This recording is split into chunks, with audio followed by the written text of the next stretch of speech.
따따따따 뱀뱀 변정국입니다. 저는 지금 일본 다카마츠 공항에 나와 있습니다.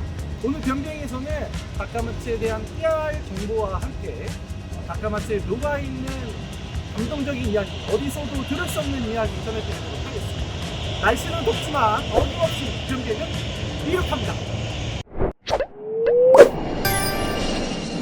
또 이번 영상은 모두 삼성전자가 리뷰를 위해 제공한 갤럭시 Z 플립 5랑 폴드 5로만 찍고 있습니다. 돈키호테 마루가메마치점이 오픈을 한다고 그래요. 그래서 9시에 오픈런 같은 거 한번 해보려고 나왔는데, 근데 다카마츠 오면 되게 신기한 게 있어요. 공영 주차장이 너무 많아서 그게 도시의 문제라고 그러더라고. 오픈, 한국에서 보지 못한 오픈 행사를 저는 봤습니다. 그 오픈런에 동참. 제가 지금 서 있는 곳이요, 마루가메 마치라는 다카마츠 중심부에 있는 최대 상점가입니다. 여기가 일본에서요 가장 긴 쇼핑 거리, 아케이드라고 보시면 됩니다. 무려 길이가 2.7km에 달하는데 8개의 상점가가 이렇게 모여 있다고 보시면 되고, 그리고 여기 위를 보시면 이렇게 지붕이 덮여져 있잖아요. 비가 오거나 눈이 오거나 하면은 그런 날에도 불구하고 쇼핑을 또 즐길 수 있게 이렇게 해놨습니다. 다카마츠 많이 와봤던 분에게, 야 여기 밤에 다니면 안 위험하냐 그랬더니, 밤에 아마 변기자 네가 제일 위험한 사람일 거라고.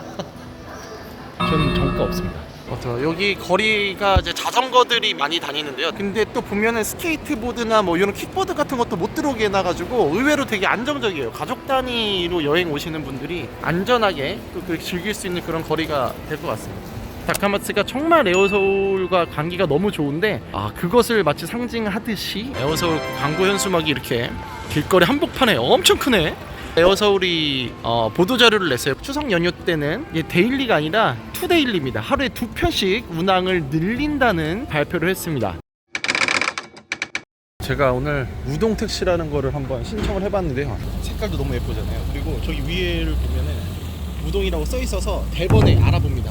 우동 택시는 카가와현에 있는 우동 맛집을 이제 찾아서 기사님이 직접 데려다주는 컨셉의 그런 택시입니다. 카가와현 자체가 우동으로 굉장히 유명합니다. 사누키 우동이라는 걸 많이 들어보셨을 텐데, 이 사누키라는 말이 카가와현의 옛날 명칭이에요. 일본 내에서도 우동 소비량이요, 카가와현이 압도적으로 다른 현들에 비해서 많습니다. 1인당 연간 우동 소비량이 260여 그릇이 된다는 통계가 있어요. 카가와현에는요, 우동집이 800곳이 넘는다고 합니다. 그래서 이제 카가와현에서 우리가 직접 관광객들에게 우동 맛집을 좀 알려주고 찾아갈 수 있는 편의를 제공해보자 해서 우동 택시가 이제 시작이 된 겁니다. 이 우동 택시는요, 미리 예약을 해야 돼요. 우동 택시 회사에 전화하거나 홈페이지를 통해서 예약을 해야 되는데, 2시간에 한 10,000엔이 조금 넘습니다. 2시간 동안 제가 자유롭게 택시를 어디든 가달라고 부탁을 하면 되고요. 그런데 조건이 딱 하나가 있어요. 바로 고토히라라는 곳을 무조건 들려야 돼요. 그러니까 고토히라 상권도 발전시키고 홍보도 하고 다양한 우동 맛집도 소개해주는 그런 컨셉의 상품이 우동 택시입니다. 그래서 저는 오늘 미야가 제면소라고 또 고토히라로 가는 길목에 있는 유명한 우동집을 갔다가 거기서 밥을 먹고 고토히라로 넘어가서 구경을 또 하고 다시 다카마츠로 돌아오는 일정으로 예약을 했어요. 중간에 내가 마음 바뀐다면 또 바꿔도 됩니다. 미야가 재면소에서 시켰습니다. 이게 가격이 이렇게 다 해도 5,000원이 안 되는 거 같아요. 진짜 너무 맛있습니다. 너무 맛있어요. 정말 너무 맛있어. 날씨는 너무 좋은데 너무 덥습니다. 그냥 다 우동이에요. 그러면 이제 고토히라 공에서 내려가는 길에 이렇게 엄청난 상점가가 이렇게 형성이 됐고, 저기 보시면 자, 우동의 도시답게 나카노 우동 스쿨이 있습니다. 네, 우동 스쿨 미리 예약을 하면 그 면을 만드는 것부터 다 할 수 있다고 해요.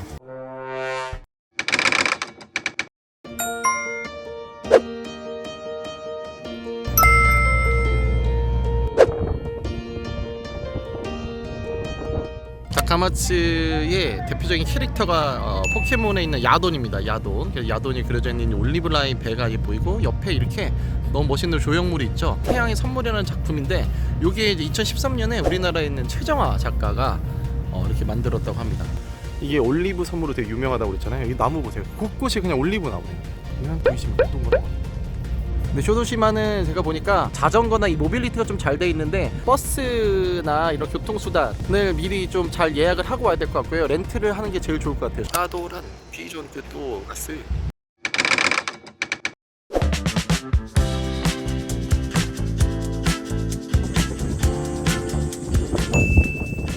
바다가 파랗다 못해 초록해지지.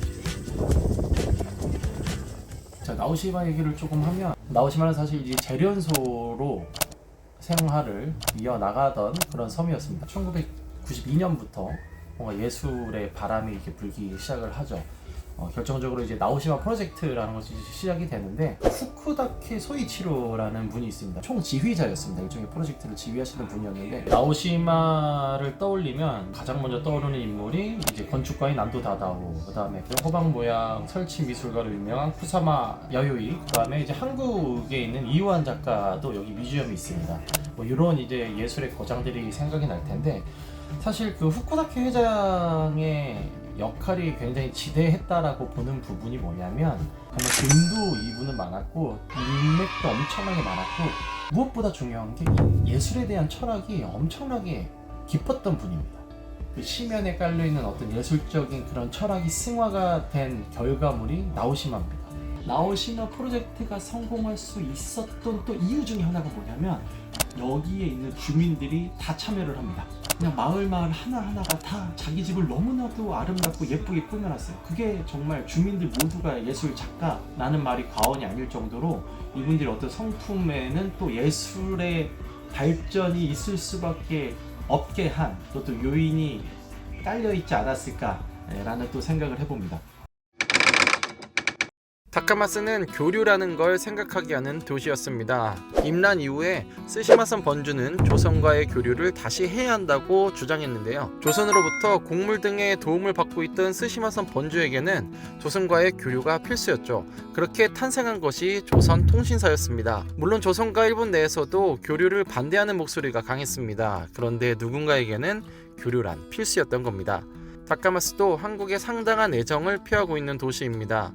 불매운동과 코로나라는 위기 속에서도 다카마스 직항을 운영하는 에어솔과의 교류를 놓지 않았습니다. 편지를 보내고 서로 안부를 물으며 재개를 기다렸죠. 그 결과 코로나 이후 일본 소도시 노선 중 가장 먼저 직항 노선을 재개한 곳도 다카마스였습니다. 에어서울에게도 다카마스는 큰 의미가 있습니다. 출범 후 가장 먼저 취항한 국제 노선이고 지금도 운영을 하고 있죠. 다카마스는 일본인들도 한국 여행을 많이 가도록 독려를 하고 있습니다.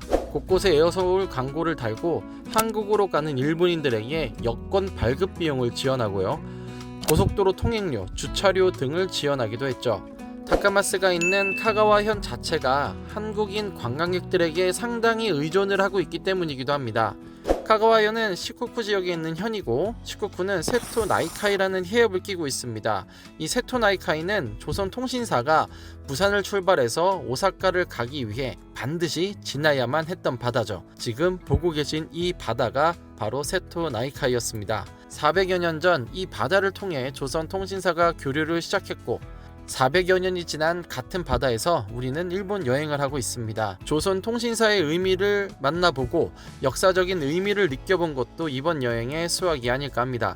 그리고 우리가 사진으로, 영상으로, 글로 감흥들을 남기는 점에서 우리도 또 다른 의미의 조선 통신사의 역할을 하고 있는 건 아닐까 하는 생각도 드는데요.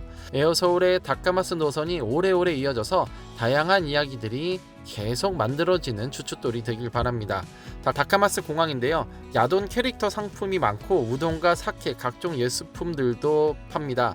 규모는 그리 크지 않은데 아기자기한 것들이 많아서 보는 재미가 쏠쏠합니다. 특히 우동 국물이 나오는 수도꼭지가 있습니다. 국물이 정말 일품입니다. 3층에는 전망대도 있습니다. 비행기 감상하기 딱 좋습니다. 변비행은 행복한 여행을 응원합니다. 다카마스 오실 때 유의해야 될 사항이 하나 있습니다. 현금을 많이 준비하세요. 카드가 안 되는 데가 너무 많아요. 제가 방금 어떤 일이 있었냐면 우동을 시켜서 우동을 이렇게 불고 국물도 다 부어서 토핑까지 다 올렸어. 카드가 안 된대 갑자기. ATM기 갔다 오겠다고 했더니 갔다 오래. 그래, 갔다 왔지. 또 160m 뛰어가지고. 근데 안 돼 또 카드가. 그래서 내가 다시 호텔로 좀 갔다 오겠다. 왜냐면 호텔 옆에 그 환전소가 있었거든. 근데 또 제가 이제 5만 원을 환전했어요. 근데 4,600엔을 주고 이거 수수료가 거의 뭐 엄청나요, 엄청나. 수수료만 한 7, 8천 원. 우동 한번 먹으려다가 돈을 얼마 쓰고. 아무튼 결론은 바카마스가 아직까지는 소도시고 그렇다 보니까 현금을 많이 가지고 넉넉하게 챙기셔라. 이게 아마 가장 피가 되고 살이 되는 취재 후기가 아닐까 싶습니다.